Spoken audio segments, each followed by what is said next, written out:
ವೇದಿಕೆಯಲ್ಲಿರ್ತಕ್ಕಂಥ ಎಲ್ಲ ನಮ್ಮ ಹಿರಿಯ ಶಿಕ್ಷಕರವರೇ, ಇವತ್ತು ನಾವು ಚಾತುರ್ಮಾಸದ ಬಗ್ಗೆ ಒಂದು ಜನತೆಗೆ ಸಂದೇಶ ಕೊಡಲು ಸೇರಿದ್ದೇವೆ. ಚಾತುರ್ಮಾಸ ಅಂದರೆ ಯುಗಾಂತರದಿಂದ ಬಂದಂಥ ಒಂದು ದೊಡ್ಡ ಆಧ್ಯಾತ್ಮಿಕ ಪ್ರಕ್ರಿಯೆ. ಅಂದರೆ ಜನಮಾನಸದಲ್ಲಿ ಧರ್ಮವನ್ನು ನಿರಂತರ ಜಾಗೃತಿಗೊಳಿಸ್ತಕ್ಕಂಥ ಒಂದು ದೈವಿ ಪ್ರೇರಣೆ.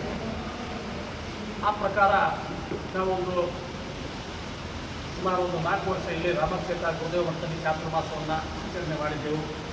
ತಾಲೂಕು ಮಟ್ಟದ ಎಲ್ಲ ಸಾಕಾಗ್ತದೆ.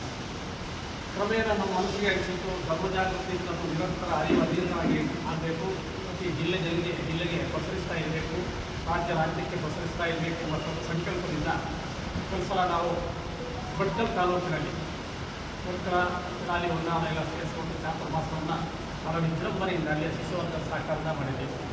ಈ ವರ್ಷ ಅಲ್ಲಿಂದ ಸುಮಾರು ಒಂದು 60 ಕಿಲೋಮೀಟರ್ ದೂರದಲ್ಲಿ ಕುಮಟಾ ತಾಲೂಕಿನಂದರೆ ಆ ಕಡೆ ಕಾರವಾರ, ಯಲ್ಲಾಪುರ, ಮುಂಡಗೋಡು, ನೋಯ್ಡಾ ಎಲ್ಲ ಭಾಗಕ್ಕೆ ಎಲ್ಲ ಶಿಷ್ಯವರಿಗೆ ಅನುಕೂಲ ಆಗಿರುವ ದೃಷ್ಟಿಯಿಂದ ಕುಮಟಾದಲ್ಲಿ ಚಾತುರ್ಮಾಸವನ್ನು ಮಾಡಿದ್ದೇವೆ. ಅಲ್ಲಿ ಸುಮಾರು 42 ದಿವಸ, ಅದು ಗುರುಪೂರ್ಣಿಮೆ 10ನೇ ತಾರೀಕಿಂದ ಶುರುವಾಗಿ ಆಗಸ್ಟ್ 20ರವರೆಗೆ ಕಾರ್ಯಕ್ರಮ ಆಯ್ತದೆ. ನಿರಂತರ ಯಕ್ಷಗಾನಗಳು, ಇದರಲ್ಲಿ ಆಧ್ಯಾತ್ಮಿಕ ಮೌಲ್ಯಗಳನ್ನು ವರ್ತಿಸ್ತಕ್ಕಂಥ ಕಾರ್ಯಕ್ರಮ ನಾವೆಲ್ಲ ಸಂದರ್ಭದಲ್ಲಿ ಹೇಳ್ತಿದ್ದೆವು. ಅಲ್ಲಿಯವರೆಗೆ ಧ್ಯಾನ ವಿತರಿಸ್ತಕ್ಕಂಥ ಕೈಂಕರ್ಯ, ಅದು ಭಕ್ತಿಯೋಗ ಇರ್ಬೋದು, ಕರ್ಮಯೋಗ ಇರ್ಬೋದು, ಅಥವಾ ಜ್ಞಾನಯೋಗ, ಯಾವುದೇ ಒಂದು ಯೋಗದ ಮುಖಾಂತರ ಬರಬೇಕಾದ್ರೆ ಅದು ಬರೀ ಪ್ರವಚನ ಭಾಷಣದಿಂದ ಆಗೋದಿಲ್ಲ. ಅದಕ್ಕೆ ಒಂದು ಯಕ್ಷಗಾನ ಇರಬೇಕು ಅಥವಾ ನಾಟಕ ಇರಬೇಕು. ಆ ದೃಶ್ಯ ಮಾಧ್ಯಮದಿಂದ ಜನ ಏನು ಕಾಣ್ತಾ ನೋಡಿ ಕಣ್ಣಿಂದ, ಅದು ಬ್ರೈನಿಗೆ ಹೋಗಿ ಆಡ್ತದೆ.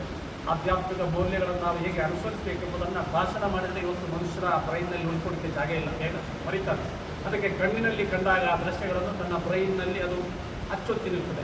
ಆ ನಿಟ್ಟಿನಲ್ಲಿ ಎಲ್ಲ ಅದು ಶ್ರೀಮದ್ ಭಾಗವತಕ್ಕೆ ಸಂಬಂಧಪಟ್ಟ ಕಥೆ ಇರ್ಬೋದು, ರಾಮಾಯಣ ಇರ್ಬೋದು, ಮಹಾಭಾರತ ಇರ್ಬೋದು, ಇಂಥ ಒಂದು ಕರುಣಾರಸ ಮತ್ತು ಭಕ್ತಿಯುಕ್ತವಾದಂಥ ಭಕ್ತಿರಸ ಪ್ರಯುಕ್ತವಾದಂಥ ಕಾರ್ಯಕ್ರಮ ಹಮ್ಮಿಕೊಂಡಿದ್ದೇವೆ. ಅಲ್ಲಿರ್ತಕ್ಕಂಥ ಆ ಭಾಗದ ಜನತೆಗೆ ಇವತ್ತು ನೋಡಿ, ನಾವೆಲ್ಲ ಕೆಲಸದ ಒತ್ತಡದಲ್ಲಿ ಇಲ್ಲಿ ಇದ್ದೀರಿ. ಮತ್ತು ಸ್ವಲ್ಪ ಸಮಯ ಸಿಕ್ಕಿದರೆ ಮೊಬೈಲ್ ಇಟ್ಕೊಂಡು ಒಂದು ಅರ್ಧ ಗಂಟೆ 1 ಗಂಟೆ ಟೈಮ್ ಪಾಸ್ ಮಾಡ್ತಾರೆ. ಅದರಲ್ಲಿ ಎಷ್ಟು ಅವರಿಗೆ ಮೌಲ್ಯವರ್ಧನೆ ಆಗ್ತಂತೆ ಗೊತ್ತಿಲ್ಲ.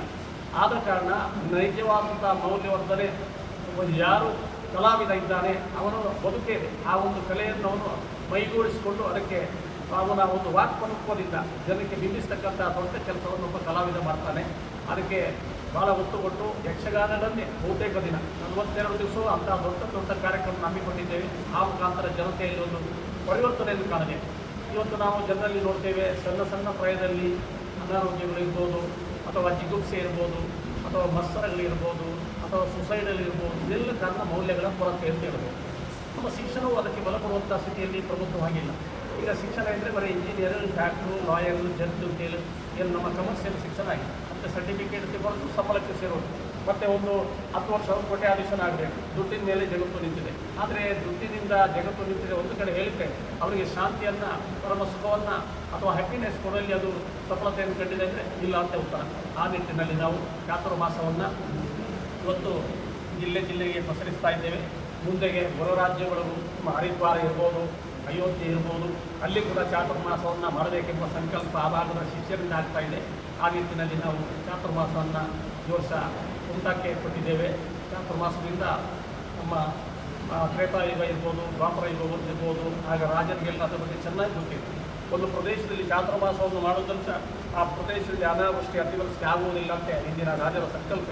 ಆದರೆ ನಿತ್ಯ ನಿತ್ಯದ ಬೆಳಿಗ್ಗೆ ಯಜ್ಞ ಇರ್ಬೋದು, ಮಧ್ಯಾಹ್ನ ಭಜನೆಗಳಿರ್ಬೋದು, ಪೂಜೆ ಇರ್ಬೋದು, ಸಾಯಂಕಾಲ ಧಾರ್ಮಿಕ ಸಂಬಂಧಪಟ್ಟಂಥ ಕೈಂಕರ್ಯ ಇರ್ಬೋದು, ಎಲ್ಲ ಕೈಂಕರ್ಯದಿಂದ ಒಂದು ಪಾಸಿಟಿವ್ ವೈಬ್ರೇಷನ್ನ ದೊಡ್ಡ ಕೇಂದ್ರ ಆಗಿರ್ತದೆ. ಆ ಚಾತುರ್ಮಾಸದ ಸುತ್ತಮುತ್ತಲಿನ ಪ್ರದೇಶ ಒಂದು ಧನಾತ್ಮಕವಾದಂಥ ಕ್ರಿಯೆಯಿಂದ ಒಂದು ನಡೆಸಲ್ಪಡ್ತದೆ ಎಂದು ತುಂಬ ಹಿಂದಿನ ನಮ್ಮ ರಾಜರ ಕಾಲದ ಚಿಂತನೆ. ಅದಕ್ಕೆ ಪೂರಕವಾಗಿ ಚಾತುರ್ಮಾಸವನ್ನು ಬಹಳ ಒಂದು ಆಧ್ಯಾತ್ಮಿಕಯುಕ್ತವಾಗಿ, ಧಾರ್ಮಿಕಯುಕ್ತವಾಗಿ, ಮೌಲ್ಯಾಧಾರಿತ ಕಾರ್ಯಕ್ರಮ ಕೊಡುವುದರ ಮುಖ್ಯ ಜನರ ಮನಸ್ಸನ್ನು ಪರಿವರ್ತಕ್ಕೆ ದೊಡ್ಡ ಕೈಂಕರ್ಯ ಇವತ್ತು ಕಾರವಾರ ಜಿಲ್ಲೆಯಲ್ಲಿ ನಡೀತಾ ಇದೆ. ಅದಕ್ಕೆ ಎಲ್ಲ ಭಕ್ತರು ಆ ಕಾರ್ಯಕ್ರಮದಲ್ಲಿ ಭಾಗವಹಿಸಿ ಅದರ ಒಂದು ಲಾಭವನ್ನು, ಅದರ ಅನುಭವವನ್ನು ಪಡೆಯುವಂಥ ಅಗತ್ಯ ಇದೆ. ಆ ನಿಟ್ಟಿನಲ್ಲಿ ಇವತ್ತು ನಾವು ಎಲ್ಲ ನಮ್ಮ ಭಕ್ತವರ್ಗವನ್ನು ಸೇರಿಸಿಕೊಂಡು ಇವತ್ತು ಪತ್ರಿಕಾ ಒಂದು ಶಿಷ್ಯವರ್ಗವನ್ನು ಕರೆದಿದ್ದೇವೆ. ಆ ಮುಖಾಂತರ ಇವತ್ತು ನಮ್ಮ ಸಂದೇಶ ಇಡೀ ಜನತೆಗೆ ಹೋಗಿ ಜನತೆ ಒಂದು ಆರೋಗ್ಯದಿಂದ, ಸುಖದಿಂದ, ಶಾಂತಿಯಿಂದ, ನೆಮ್ಮದಿಯಿಂದ ಬಾಳಬೇಕು, ಬದುಕಬೇಕೆಂಬ ಸಂಕಲ್ಪದಿಂದ ಈ ಚಾತುರ್ಮಾಸದ ಆಚರಣೆ ಮಾಡ್ತಾ ಇದ್ದೇನೆ. ಜೈ ಶ್ರೀರಾಮ್, ಜೈ ಶ್ರೀರಾಮ್, ಜೈ ಶ್ರೀರಾಮ್.